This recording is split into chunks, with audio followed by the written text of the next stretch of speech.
बुरहानपुर नगरपालिक निगम में 5 नवंबर को साधारण सभा सम्मेलन आयोजित किया गया था, जो कि पूर्व की स्थगित बैठक थी। मीटिंग हेतु ऑडिटोरियम हॉल में सम्मेलन की व्यवस्था करने से इनकार करने, ऑडिटोरियम उपलब्ध न करने के संबंध में शिकायत की गई। बुरहानपुर नगर निगम में कुछ दिनों से महापौर भाजपा पार्षद और निगम अध्यक्ष कांग्रेस पार्षद दल के बीच विवाद तूल पकड़ता जा रहा है।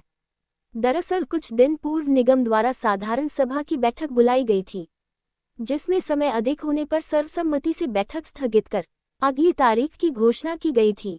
किंतु महापौर और निगम आयुक्त द्वारा निगम अध्यक्ष और कांग्रेस पार्षदों के जाने के बाद बैठक फिर से आहूत कर बजट पास कर दिया गया, जिसमें जनहित से जुटे कई फैसले लिए गए, किंतु ये जनता के फेवर में न लेते हुए उन पर टैक्स का भार बढ़ा दिया गया।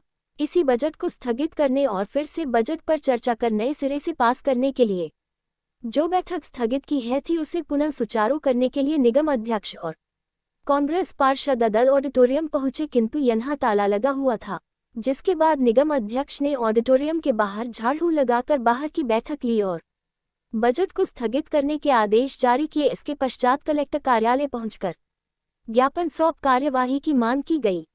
भाजपा पूरी तरीके से डरी हुई है। भाजपा के जो पार्षद है, भाजपा की महापौर है, पूरी तरीके से डरी हुई है। वो विपक्ष की आवाज को दबाने के लिए पूरी ताकत से प्रयास कर रहे हैं। बाकी विपक्ष किसी तरीके से चुप नहीं बैठेगा। हम लोग पूरी कांग्रेस पार्टी, पूरे कांग्रेस के पार्षद दल पूरी तरीके से ताकत से हम जनता की आवाज उठाते आए, आगे भी हम पूरी तरीके से ताकत से उठाएंगे और इस मुद्दे को हम सड़क से लेकर विधानसभा तक के इस मुद्दे को लेकर जाएंगे और हमारा विरोध और ताकत से हम दर्ज कराएंगे। और जो ये कमिश्नर जो पूरी तरीके से भाजपा के नेताओं के संरक्षण में, भाजपा के नेताओं के अनुसार काम कर रहा है, उसका विरोध करेंगे। के इतिहास का काला दिन है, जहां पर नियम कानून की धज्जियां उड़ाई गई, संविधान को बिल्कुल नहीं माना गया और नगर निगम अधिनियम को ताक पे रखकर नगर निगम के कमिश्नर महोदय ने और यहाँ की महापौर ने जो आज संविधान का अपमान किया और नगर निगम अध्यक्ष पार्षद दल का जो अपमान किया है, जो आज गेट नहीं खोलना, ये अपने आप में उनकी हिटलरशाही दर्शाता है।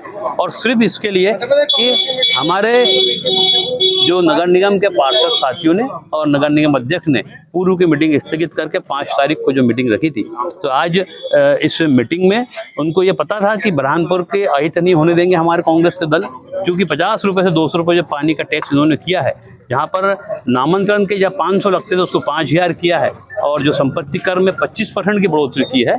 इस सब के तुगलक के निर्णय के खिलाफ कांग्रेस पार्षद दल किसी कीमत पर भी जनता का अहित नहीं होने देंगे। मीटिंग के अंदर इन्होंने बिल्कुल, हमने हमारे कांग्रेस पार्षद दल ने जनता के हित में, क्योंकि ना हम जनता को स्वच्छ पानी दे पा रहे, ना हम जनता को रोड दे पा रहे, ना हम जनता को गंदगी से निजात दिला पा रहे, तो जब तक हम जनता को सुविधाएं नहीं देंगे तब तक किसी प्रकार का टैक्स बढ़ाना औचित्यहीन है। इसलिए हमारे पार्षद दल ने आज सिरे से इस सब को निरस्त करते हुए हमने मीटिंग का संचालन किया।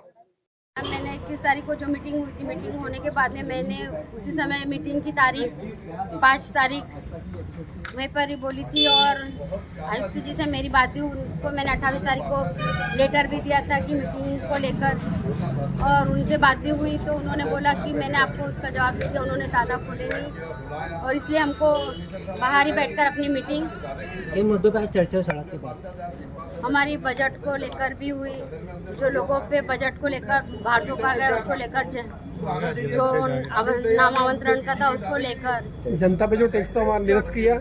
हाँ, वो भी निरस्त किया। जो जनता पे भार नहीं होएगा। आगामी रूपरेखा क्या है आप लोगों की? अगला कदम क्या है? आगे की रूपरेखा यह है कि जो भी अधिकारी ने जो नहीं सुने उनके ऊपर निरस्त कार्रवाई की जाएगी।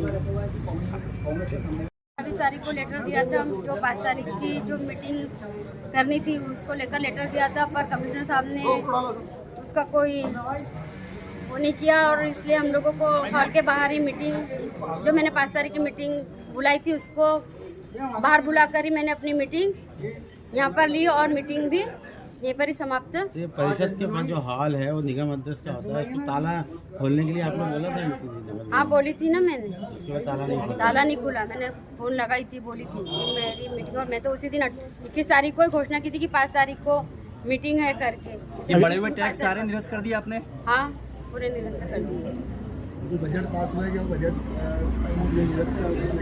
हाँ निरस्त 25 पार्षदों की सहमति से स्थगित करने के बाद मीटिंग समाप्त हो जाती है। अब स्थगित करने के बाद पुनः मीटिंग को संचालन करने का अधिकार किसी को नहीं रहता। लेकिन हमारे यहाँ भारतीय जनता पार्टी की महापौर हैं, हमारे यहाँ भारतीय जनता पार्टी के विधायक हैं, हमारे यहाँ भारतीय जनता पार्टी की सरकार है। इन सब के नेतृत्व में रहते हुए संविधान को एक ताक में रखकर अपनी मनमर्जी का काम करना, ये भारतीय जनता पार्टी की आदत है। संविधान को ना मानना भारतीय जनता पार्टी की आदत है। संविधान के विपरीत कार्य करना भारतीय जनता पार्टी के नेताओं की आदत बन गई है। यहाँ भी उन्होंने क्या किया कि अध्यक्ष की मीटिंग समाप्ति के बाद में पुनः मीटिंग को संचालित कर दिया।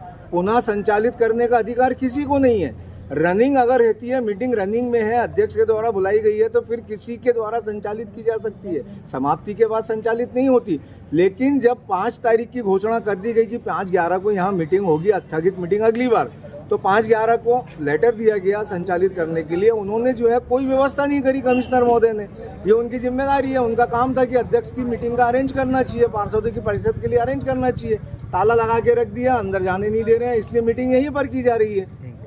ये संविधान का अपमान भी है एक तरीके से। क्या कर रहे हैं आप? आगे अभी मीटिंग चालू है। इसके अंदर भारतीय जनता पार्टी के लोगों ने बजट पास किया है। उस बजट में बहुत सारे भ्रष्टाचार के मुद्दे थे, जिसको छुपाने के लिए उन्होंने अध्यक्ष ही बदल दिया। निर्वाचित अध्यक्ष को हटाकर अपना बजट पास करा लिया। अरे बजट पे चर्चा होती, जो उसमें भ्रष्टाचार के मुद्दे थे वो उजागर होते।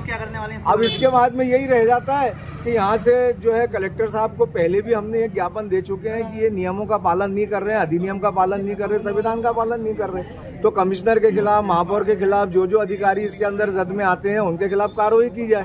कलेक्टर को ज्ञापन देने को भी 15 दिन हो गए, अभी तक वहाँ उनकी जाँच चालू है। अब यहाँ से हमारे पास एक ही रास्ता बचता है कि माननीय उच्च न्यायालय में केस लगाएं और विधानसभा के अंदर इस प्रश्न को उठाकर विधानसभा का मुद्दा बनाते हुए और इनसे जो है जवाब पूछा जाए और इन पे कार्रवाई की जाए।